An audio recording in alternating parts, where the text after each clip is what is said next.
So hello friends, welcome to learn services. This is Ram Soni.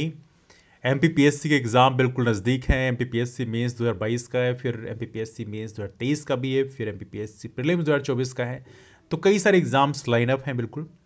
तो ऐसे में बहुत सारे हमारे फ्रेंड्स से कहना यह है कि मोटिवेशन थोड़ी कम हो रहा है, ऐसी कंडीशन में हमें क्या करना चाहिए। ठीक, तो हम इस टॉपिक में डिस्कस करेंगे। एक और टॉपिक है जिसको डिस्कस करेंगे कि कई बार ऐसा होता है कि कुछ फ्रेंड्स कह रहे हैं कि एक दो क्वेश्चन से कई बार से रह जा रहे हैं, प्रीलिम्स जो है एक दो क्वेश्चन से बार बार मिस जाता है, तो इसके लिए क्या करना चाहिए। तो इन दोनों टॉपिक में डिस्कस करेंगे। पहले डिस्कस करते हैं मोटिवेशन के बारे में। देखो, ये एक पिक्चर लिया गया है, किताब है टाइनी हैबिट्स, वहाँ से लिया गया है। बड़ा ही इंपॉर्टेंट पिक्चर है, इसमें आप समझने का प्रयास करिए। इसमें एक ग्राफ बना हुआ है। इस ग्राफ में मोटिवेशन और एबिलिटी के बीच में ग्राफ बना हुआ है। आप देखेंगे एबिलिटी मतलब क्षमता, तो क्षमता जब बहुत कम होती है तो बहुत ज़्यादा मोटिवेशन जरूरत पड़ती है, और जैसे जैसे क्षमता बढ़ती जाती है तो कम मोटिवेशन से ही काम चल जाता है। इसका मतलब यह है कि अपनी क्षमता को बेहतर करने की जरूरत है। और क्षमता को बेहतर करने की कैसे बढ़ेगा? जब आपकी हैबिट्स बेहतर होंगी, आपकी आदतें बेहतर होंगी। जैसे मान लीजिए, सपोज करिए 20 पुशअप मारने की यदि आपकी आदत है तो वो करना आपके लिए बहुत आसान काम है, बहुत ज़्यादा मोटिवेशन की जरूरत नहीं पड़ती। लेकिन मान लीजिए वो आदत में नहीं है तो काम करना बहुत मुश्किल हो जाता है। तो आपको अपनी आदतें बेहतर करनी पड़ेगी जिससे आपकी क्षमता का विकास हो पाए, और क्षमता जब बेहतर हो जाएगी तो बहुत ज़्यादा मोटिवेशन की जरूरत नहीं पड़ेगी। That the first thing. Second, एक और क्वेश्चन पूछा आता है अक्सर कि अक्सर सिलेक्शन से एक दो क्वेश्चन पहले हम रह जाते हैं, इसके लिए क्या करना चाहिए। देखो, एक बड़ा फेमस स्पोर्ट है, इसका नाम है रोप वॉक। रोप वॉक में क्या होता है कि दो बिल्डिंग के बीच में, आप देखेंगे यहाँ दो बिल्डिंग होती है, एक यहाँ पर बिल्डिंग है और दूसरी यहाँ पे है। इनके बीच में रस्सी बांधी आती है और इसके बीच में जो करतब दिखाने वाले हैं वो उसके बीच में वॉक करते हैं रस्सी में, एक डंडे के सहारे से बैलेंस बना के।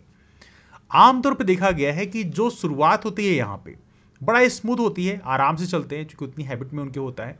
बीच में भी लब ठीक चलता है, लेकिन जैसे ही मंजिल के नज़दीक पहुंचता है अक्सर यहाँ पे गलतियां होने की संभावना बहुत ज़्यादा हो जाती है। मतलब जब मंजिल तक पहुंचते हैं तो अक्सर गलतियां हो जाती हैं और यहीं पे सारा गड़बड़ होता है। क्यों? बिकॉज बेचैनी हो जाती है, हड़बड़ाहट हो जाती है कि होगा कि नहीं होगा, पहुंचेंगे कि नहीं पहुंचेंगे, ऐसी ढेरों सारी चीज़ें होती हैं और आमतौर पर सब गड़बड़ हो जाता है। हमारे साथ भी ठीक वैसा ही होता है।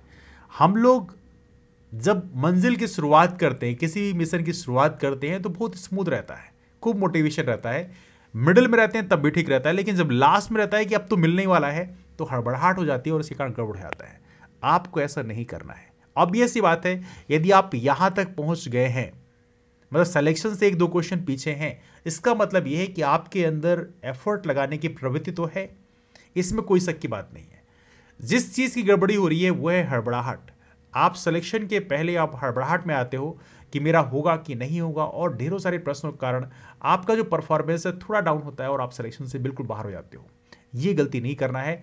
एमपीपीएससी 2023 प्रीलिम्स में सी सैट वाले पार्ट में एक क्वेश्चन, कंप्रीहेंशन क्वेश्चन था, उसमें डिस्कस किया गया था कि एंजाइटी होनी चाहिए, लेकिन ये बहुत ज़्यादा हो जाती है तो आपकी परफॉर्मेंस को डाउन कर देती है। यदि कम होती है, बहुत कम होती है तो भी परफॉर्मेंस डाउन होता है।